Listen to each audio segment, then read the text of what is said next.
Hey guys, welcome to Star Wars on High. Thank you for stopping by. Today we have a guest on the channel, my friend Galveston. I'm bringing him in for these Bad Batch reviews because I want someone who knows Star Wars, has seen all the major movies in the saga, but has not taken the time to watch the Clone Wars yet. And I really want to get someone's perspective who doesn't have all the background I do, so I can kind of vet my opinions against what I would say is an average fan, right? Because a lot of people, watch all the main Star Wars releases, Rogue One, the whole Skywalker saga, and Solo, but maybe they haven't dived into some of the more extended canon pieces. So I really wanted to get his perspective, and I do enjoy talking with a group. In fact, some Friday in the near future, I know Star Wars Timeline and Star Wars Tonight reached out to me and asked for me to come on their show some Friday. So I will be moving around to talk about the show as time permits. But today, we had episode 2 of The Bad Batch, which I really think was kind of a fun episode to bring Galveston in on. So he obviously watched episode 1 on Tuesday and then episode 2 today. And so one thing I want to say right off the bat is this is going to be more of a discussion. So there will be spoilers. So if you haven't watched them yet, it's probably not for you. I'll give you my thoughts on the first 2 episodes really quickly. They're really good, and I recommend you watch them if you were on the fence, which I don't think many people were. So those are the quick thoughts, but I do want to talk about details. And so, Galveston, the reason I thought this actually timed out really well for episode 2 is we go and we meet a family, right? And it's led by someone named Cut, and you probably have no idea who that is. Nope.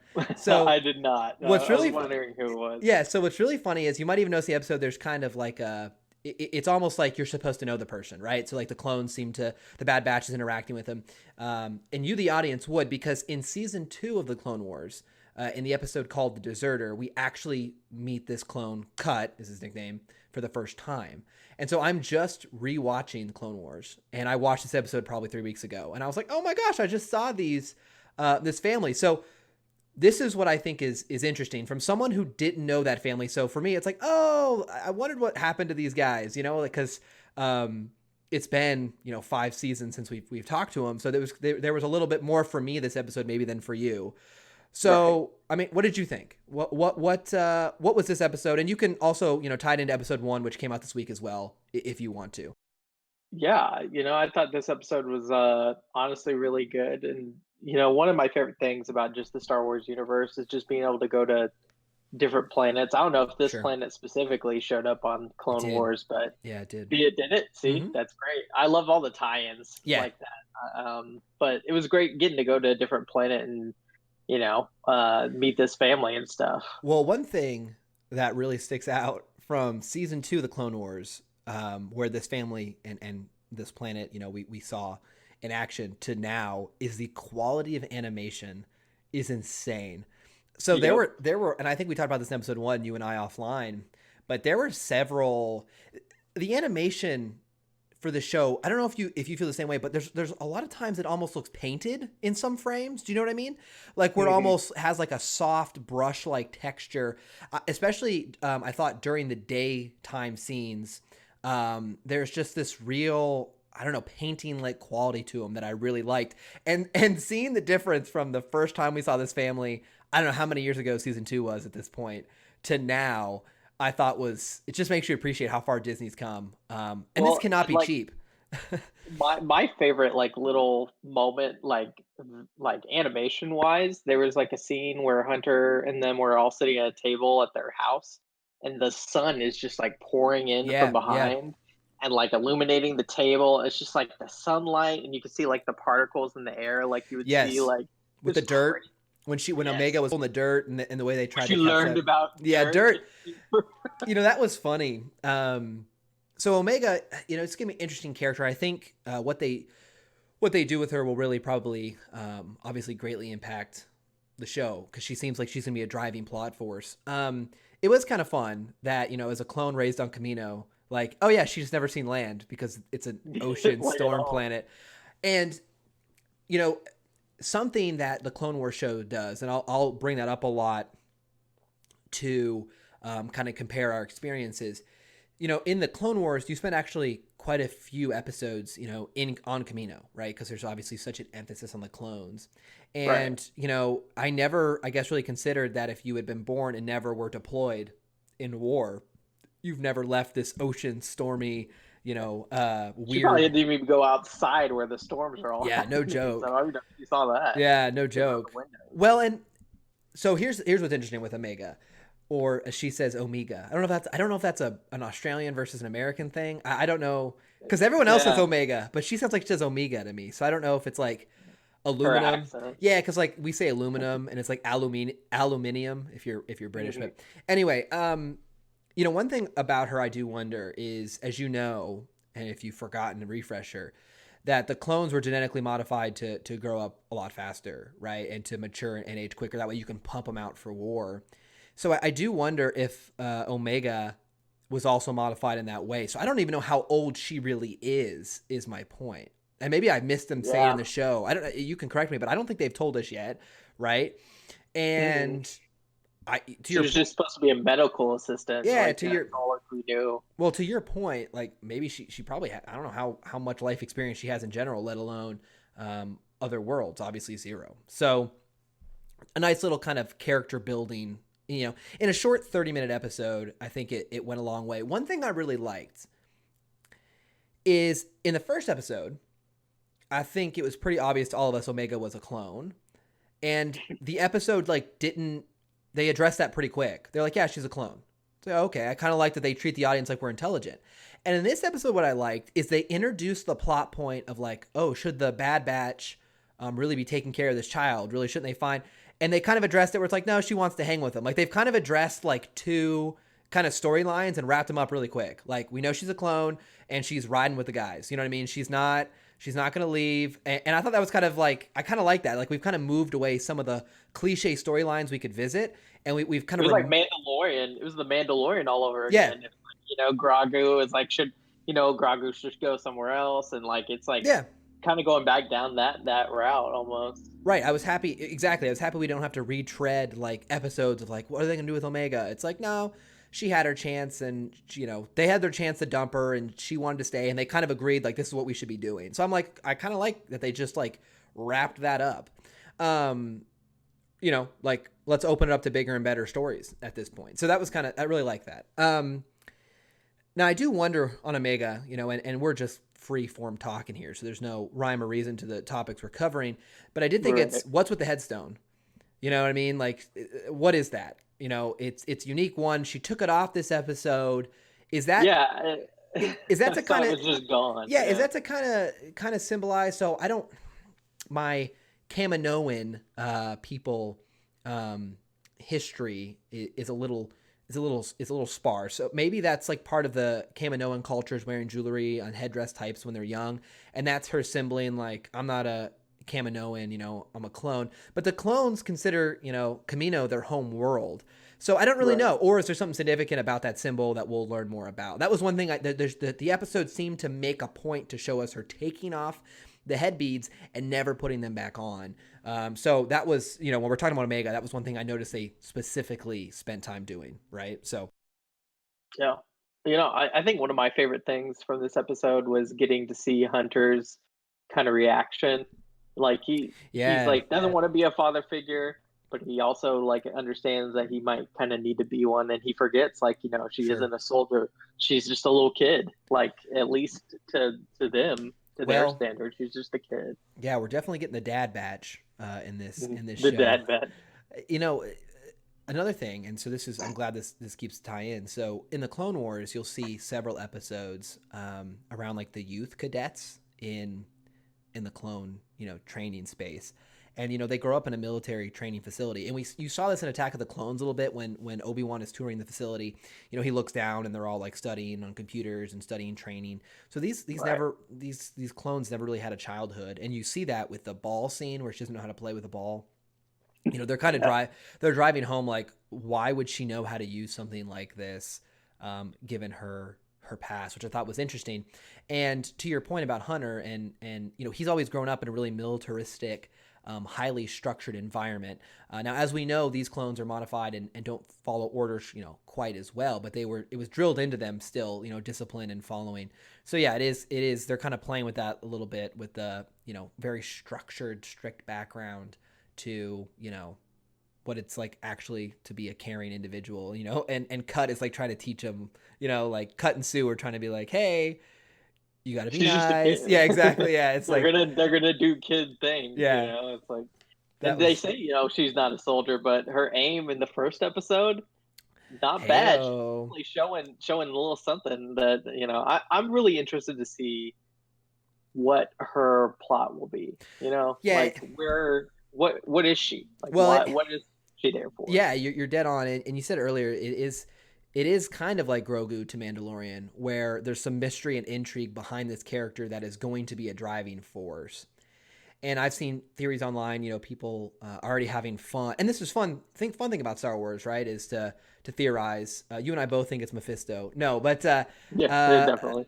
I've seen people like, hey, is she a failed clone of Palpatine? Is she, like they're talking about theories like that, and that is fun. And the Kaminoans obviously thought highly of her because they wanted her to escape and the Bad Batch to escape in general. We saw Yeah. that specifically, that they made sure the shuttle was able to get out of there. And, was that just to get back on the Empire because they're going to shut down the cloning? Or was that like, they kept her around, they kept her as a medical officer. So there's definitely some high regard there. And it was smart to put that hook in. So with the Clone Wars, and this episode felt a lot like a Clone Wars episode. The difference, I think, with the Clone Wars is because it was so spanning, especially in the early seasons, it's spanning this huge conflict. There wasn't like a Grogu or an Omega where it was like there were filler episodes, but always that intrigue moving the show forward, right? The Mandalorian's Right. a good example where, especially in season one, and I have videos about that here on the channel, but in season one, it kind of felt like, oh, here's Grogu, and the first two episodes were like, okay, we're getting the child, and then it was like there were some weird, kind of like maybe goofy filler episodes, like with the clan, and others, but the goal was always like to get Grogu where he needed to be next, right? So Yeah. that helps move the show, and so I do think it's smart we have another character, another plot point like that can help us keep intrigue even in episodes that might not be as action packed or as deep as the first episode here. Well, So there's just so much inside of this. It's like I think the really cool thing is like the war for them is just over, but it's still like chaos. Like I yeah, think I had to laugh like where the Empire was so smart that they were like adding chain codes and doing all this stuff and yeah, registering people, but like nobody has like pictures of like Hunter and he has like his yeah. face is I know, like yeah, and his yeah. headband is on like and Yeah. he's like I'm incognito. Skull on everything. Yeah. I was thinking that too. I was like, why is his face painted? But then I was like, maybe it's like other, maybe it's to help him not look so much like a clone. I did think it See, was I was smart gonna though. ask. I Yeah, go thought it ahead. was from Clone Wars or something Yeah. like it. Maybe like that was part of his, like his defect or whatever. So I was like, does he just always have this? Did they ever explain it in Oh, Clone it's Wars? I'm drawing a blank if they do or not. That's a good question. That's kind of, I'll have to Right. follow up on that. I can't remember if that is explained. But you noticed with Echo and Tech, they were like, Yeah. there's no chance that they're gonna be able to like make it without a helmet on. So they just had them put a helmet on and go do like a secret mission. I was like, that's pretty smart because there's no confusing Echo. Like you cannot get Yeah. past anyone. Yeah. So they did kind of address that. Yeah, it is interesting too. You kind of led into the last thing I was going to call out here. About the show in general, what we've seen in episode 1 and 2.